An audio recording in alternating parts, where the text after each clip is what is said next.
Hello and welcome to our YouTube channel. My name is Michelle. In this video, we are going to discuss the feature of allowing your system to auto park or unpark your members.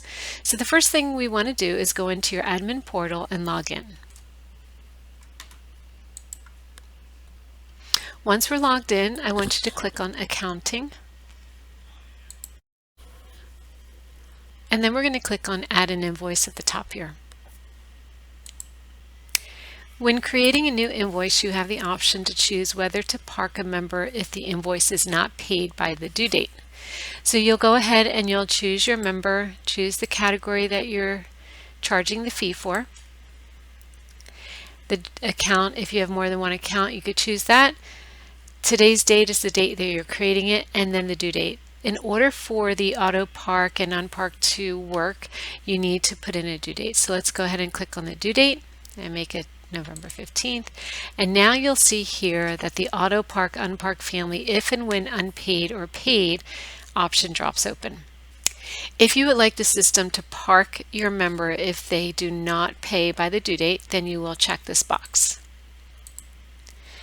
Once the invoice is paid, if it's late, once they pay it, then the system will automatically unpark that member. You could put the description here.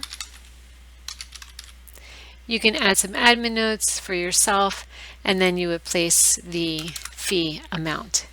You can send an email to the family with the invoice or not. It's up to you. If you choose yes, an additional email address will pop open. Your admin email address will be there.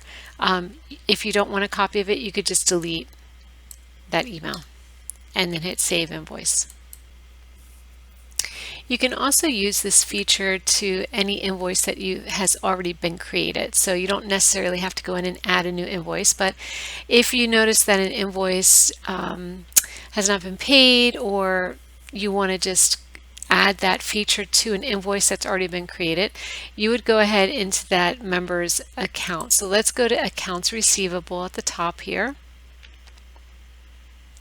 And let's go into Jane's account. We'll click on Invoice and Payment Details.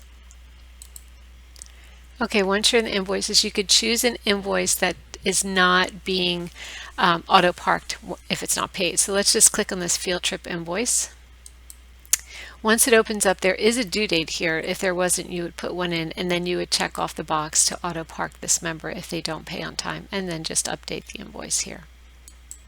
Another place where you can add that due date and auto park is under the registration and renewal. So let's go to members and let's go to registration and renewal, the registration process.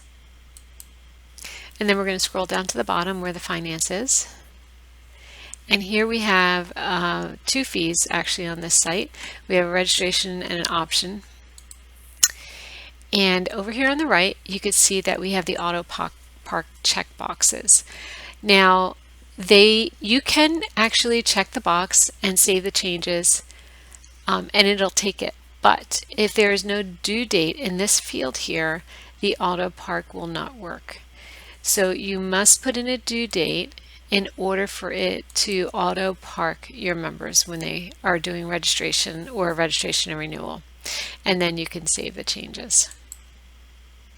Okay, please note that when you are using the auto park and unpark feature, the system will send out an email to that member that they park or unpark if you have a message in the parked message field.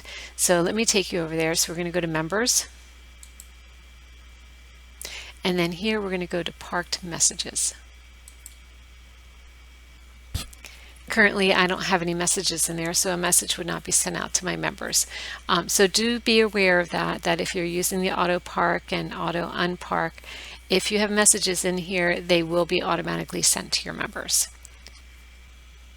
To get further assistance with the auto park and park feature, please create a ticket on your admin homepage.